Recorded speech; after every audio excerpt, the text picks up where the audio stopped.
दोस्तों, आपका आनंद knowledge ocean में हार्दिक स्वागत है। आज यहाँ पर हम संविधान के विकास क्रम के बारे में बात करेंगे, यानी इंडियन कॉन्स्टिट्यूशन के डेवलपमेंट के बारे में हम यहाँ पर चर्चा करेंगे। आइए देखते हैं। बहुत ही कम समय में ज़्यादा से ज़्यादा फैक्ट मैं आपको बताने का प्रयास करूँगा। संविधान सभा से संबंधित महत्वपूर्ण तिथि 1924 में सबसे पहले विचार स्वराज पार्टी ने दिया, यानी सबसे पहले संविधान का जो विचार आया वो स्वराज पार्टी में आया। 1934 में एम.एन. रॉय ने कॉन्स्टिट्यूशन असेंबली की मांग रखी। 1935 में कांग्रेस ने आधिकारिक तौर पर कॉन्स्टिट्यूशन असेंबली से भारतीय संविधान बनाने की मांग की।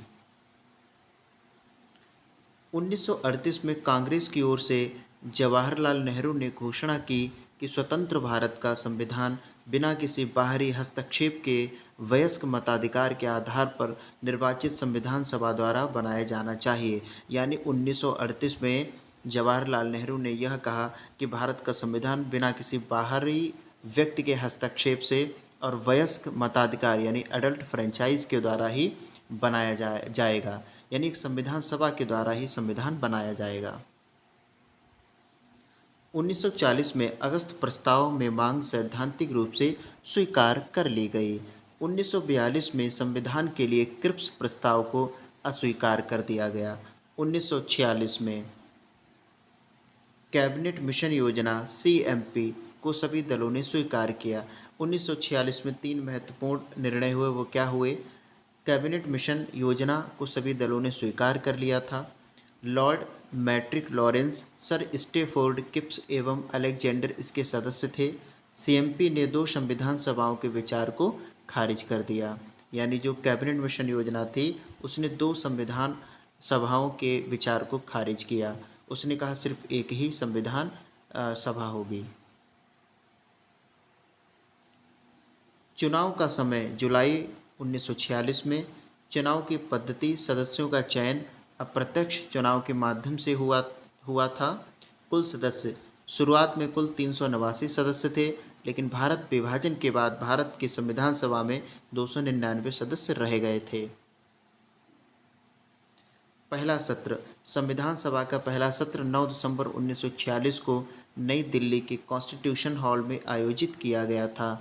इसमें मुस्लिम लीग ने बहिष्कार किया, यानी जब संविधान सभा की 9 दिसंबर 1946 में बैठक हुई तो उसे मुस्लिम लीग ने बाइकआउट कर दिया, उसने उसका बहिष्कार किया, जिसमें केवल 211 सदस्यों ने भाग लिया।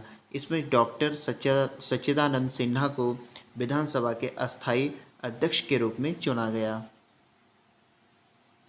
11 दिसंबर 1946 को राष्ट्रपति डॉक्टर राजेंद्र प्रसाद को संविधान सभा के अध्यक्ष के रूप में चुना गया।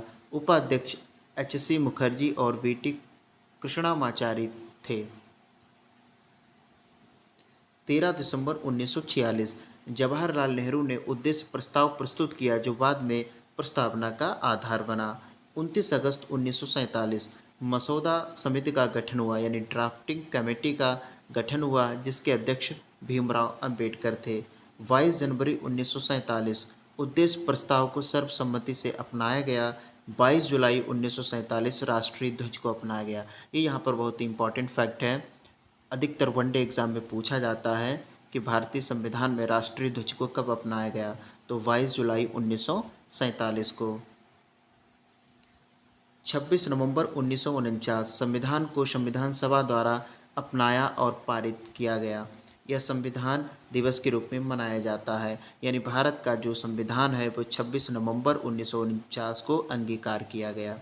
24 जनवरी 1950 संविधान सभा की अंतिम बैठक हुई और सदस्यों ने संविधान पर हस्ताक्षर कर दिए। संविधान सभा द्वारा जनगण मन यानी जो नेशनल एंथम है वो 24 जनवरी 1950 को राष्ट्रगान के रूप में अपनाया गया था। 26 जनवरी 1950 भारतीय संविधान प्रभावी हुआ और भारत एक गणराज्य बन गया, एक रिपब्लिक नेशन बन गया। यह गणतंत्र दिवस के रूप में मनाया जाता है। संविधान को बनने में 2 वर्ष 11 माह 18 दिन लगे थे। संविधान से संबंधित प्रमुख समितियां क्या थीं, कमेटी क्या थीं? जवाहरलाल नेहरू के पास संघ शक्ति समिति थी, संघ संविधान समिति और राज्य समिति थी। डॉक्टर राजेंद्र प्रसाद प्रक्रिया समिति के नियम संचालन समिति। सरदार पटेल प्रांतीय संविधान समिति। FR अल्पसंख्यकों और जनजाति और बहिष्कृत क्षेत्रों पर सलाहकार समिति। डॉक्टर भीमराव अम्बेडकर प्रारूप समिति। तो इस प्रकार हमने यहाँ पर संविधान का पूरा घटनाक्रम, पूरा विकास क्रम देखा। उम्मीद है आपको अच्छा लगा होगा। यदि अच्छा लगा हो चैनल को लाइक करें। मिलते हैं अगले वीडियो में, तब तक के लिए नमस्कार, जय हिंद।